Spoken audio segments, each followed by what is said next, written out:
ढेर सारी समस्याएं जीवन में ऐसी आती हैं जिसका समाधान नहीं मिलता है और हमें विचलित कर देती हैं। तो याद रखिए कि मन ही सबसे बड़ी समस्या है, तो उसी को सुलझाओ बजाय समस्याओं को सुलझाने से। अच्छा, अंततः तो समस्या का सामना हमें करना ही करना है, इसीलिए समस्याओं से भागिए मत। समस्याओं को सुलझाने से ज़्यादा ज़रूरत है अपने मन को सुलझाओ, क्योंकि मन पल पल में बहुत बड़े बड़े स्वांग रास्ता चला जाता है। अगर आपका भी मन रह रहकर अशांत हो जाता है तो एक बात गौर करने वाली है कि हमारे मन की सभी भावनाएं हमेशा के लिए नहीं होती हैं, तो इसे ज़्यादा भाव देने की ज़रूरत बिल्कुल भी नहीं है।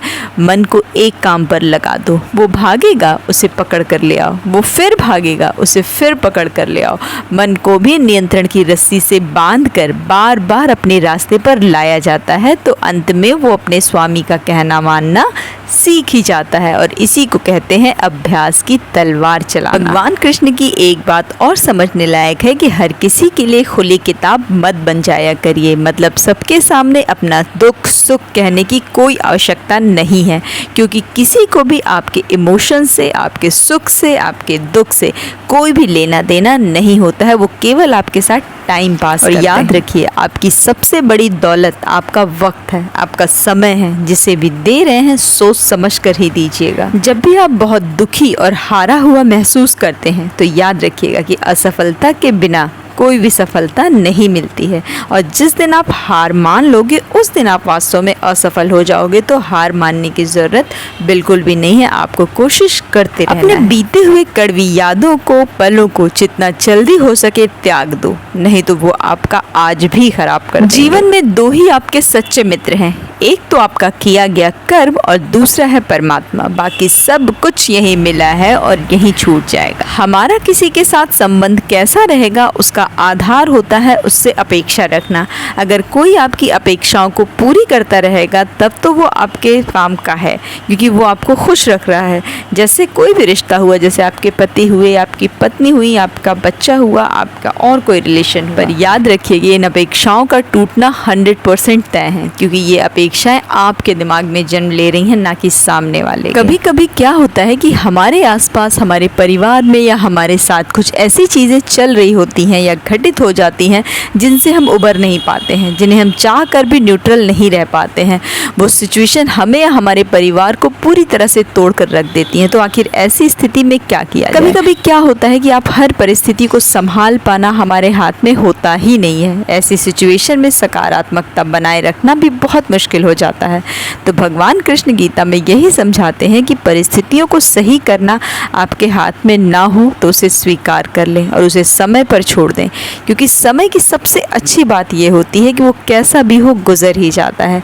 ज़्यादा समस्याओं को सुलझाने के चक्कर में मत पड़ें, बल्कि अपने मन को सुलझाने का प्रयास करते रहें। जो व्यक्ति दूसरों पर संदेह करता रहता है वो कभी भी सुखी रह ही नहीं सकता। ऐसे व्यक्तियों को तीनों लोकों में प्रसन्नता नहीं मिल सकती। अगर जीवन में सुकून चाहते हो, खुशियाँ चाहते हो, तो अपनी परिस्थितियों को देखकर फैसले लो। दूसरों की देखा देखी में अगर आप कोई फैसला लेते हो वो तुम्हें बाद में बहुत ही परेशान कर सकते हैं। किसी भी समस्या का सामना कैसे करें उसके लिए एक छोटी सी कहानी सुनिएगा। यहाँ पर लोक कथा के अनुसार पुराने समय में एक विद्वान संत के आश्रम में एक नया शिष्य आया। पहले ही दिन शिष्य ने गुरु से कहा कि गुरुजी मुझे कोई ऐसा तरीका बता दीजिए जिससे कि मैं हर परेशानी का हल ढूंढ सकूं। मैं सफल इंसान बनना चाहता हूं। गुरु ने नए शिष्य से कहा कि ठीक है, मैं तुम्हें कामयाबी का रास्ता बता तो दूंगा, लेकिन पहले तुम मेरी बकरी को खूंटे से बांध दो। कहते हुए गुरु ने बकरी की रस्सी शिष्य को पकड़ा दी। बकरी बहुत ही आक्रामक स्वभाव की थी, वो संत के अलावा किसी और के काबू में नहीं आती थी। जैसे ही रस्सी लड़के ने पकड़ी, बकरी उछल कूद करने लगी। नया शिष्य कोशिश करने लगा कि किसी तरह से खूंटे से बांध दिया जाए। कोशिश करने के बाद भी जब लड़का उस बकरी को खूंटे से नहीं बांध पा रहा था, तब लड़के को समझ में आ गया कि आप आसानी से इसे नहीं बांधा जा सकता। तो उसने चतुराई से काम लिया। लड़के ने पहले बकरी को पकड़ा और उसके चारों पैर में रस्सी बांध दी। इसके बाद आराम से उसे बकरी को खूंटे से ले जाकर बांध दिया। ये सब संत देख रहे थे, वो काफ़ी प्रसन्न हुए और उन्हें कहा कि तुमने दिमाग का बहुत ही अच्छा इस्तेमाल किया। अगर हम इसी तरह से किसी भी समस्या की जड़ को यानी वजह को पकड़ लेंगे तो समस्या बहुत ही आसानी से सॉल्व हो जाएगी और हमें सफलता मिल जाएगी। अपना लक्ष्य निर्धारित करो, उसी पर रहो, उस पर नहीं जो बीत गया, क्योंकि बीती हुई बातों को सोच सोच कर आप अभी तक अपना काफ़ी समय बर्बाद कर चुके हैं। भगवान कृष्ण कृष्ण कहते हैं कि बनना है तो किसी की कमी बनिए, उसकी ज़रूरत नहीं, क्योंकि ज़रूरतें तो कोई भी पूरी कर देता है पर कमी कोई नहीं पूरी कर पाता है। जो चीज़ें किसी ने बहुत ही अथक प्रयास से और मेहनत से हासिल की है उसे आप केवल ख्वाहिश रखने से हासिल नहीं कर सकते, तो प्रयास करते रहें। प्रशंसा चाहे कितनी भी कर लो, पर अपमान ज़रा सोच समझ कर करना, क्योंकि अपमान वो उधार है जो सूद समय चुकाना पड़ता है। खुद को कभी भी किसी हालत में बिखरने मत देना, क्योंकि लोग गिरे हुए मकान की ईंटें तक उठा ले जाते हैं। गीता पढ़ने से हमारे जीवन में उद्धार कैसे हो सकता है, इसके लिए चलिए एक छोटी सी कहानी सुनाती हूँ आपको। एक संत थे जो अपने शिष्यों और भक्तों को उपदेश दिया करते थे। वे अपने उपदेशों में जीवन में सुख शांति बनाए रखने के सूत्र बताते रहते थे, लेकिन इन उपदेशों का लाभ कुछ ही लोगों को मिल पाता था। एक दिन उनके एक शिष्य ने पूछा